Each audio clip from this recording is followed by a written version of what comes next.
वेदांत जी महाराज, भक्ति वेदांत जी महाराज, श्रीलपाद भक्ति वेदांत जी महाराज, वो ले गए इस भारत। कितने उम्र में ले गए थे?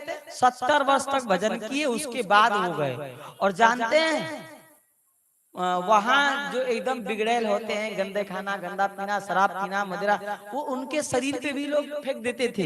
अब बैठ के राम राम कर रहे हैं, किसी से बोलते नहीं। जब लोगों ने कहा तुम कैसे आदमी हो, इतना सह कहते लेते हो, तब उन्होंने प्रवचन देना शुरू किया। और जितने भी गंदे लोग थे, बीड़ी, सिगरेट, तमाकू, गुटखा सब छोड़ा दिया। नहीं समझ में आया? इतना अच्छा प्रवचन किया, इतना मतलब महाभ्रष्ट देश में जाकर उन्होंने हिंदू संस्कृति की अमेरिका में डंका बजा दी। भारत आजाद नहीं हुआ था, तभी वहां का प्रेस वाले ने पूछा, महाराज आपका देश में लड़ाई चल रहा है, आप यहाँ क्या कर रहे हैं? कहा देखो, हमारे भारत देश से तुम लोग सब लूट के ले आए हो। लूट लिया ना?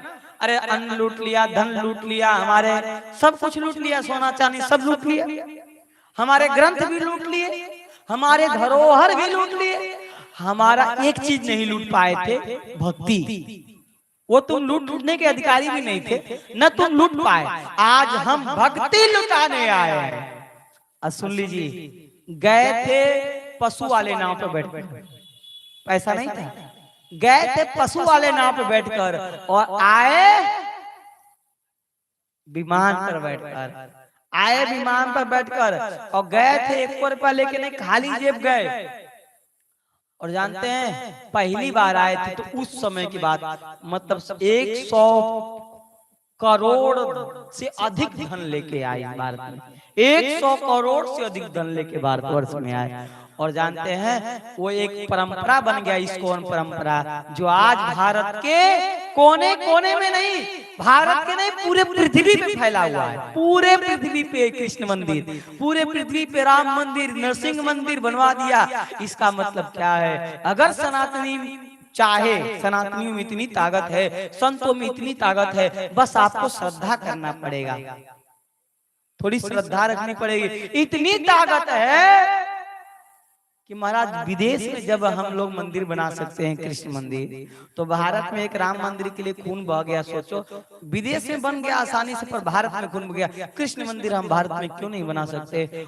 हमारे हिंदुओं में एकता नहीं होने के कारण ही आज भी हमारे मंदिर अपने स्थान पे स्थापित नहीं है। बोले वृंदावन बिहारी लाल की।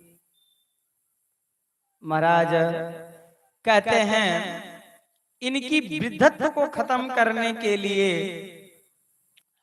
नारद जी से उन्होंने कहा है कि प्रभु आप कृपा करो, क्योंकि आप जो हैं भक्ति के प्रचारक हैं, आप ही ज्ञान के प्रचारक हैं, आप ही वैराग्य, आप ही हमारे पुत्रों की स्थिति ठीक कर सकते हैं। कहा बिल्कुल हम ठीक करेंगे तुम्हारे पुत्रों की। अच्छा, भक्ति महारानी ने जब बोला है तो नारद जी की भी महिमा गाई है भक्ति महारानी ने, और नारद जी की महिमा गाने के बाद भक्ति महारानी की अब नारद जी महिमा गा रहे हैं, परस्पर एक दूसरे की महिमा गान किया।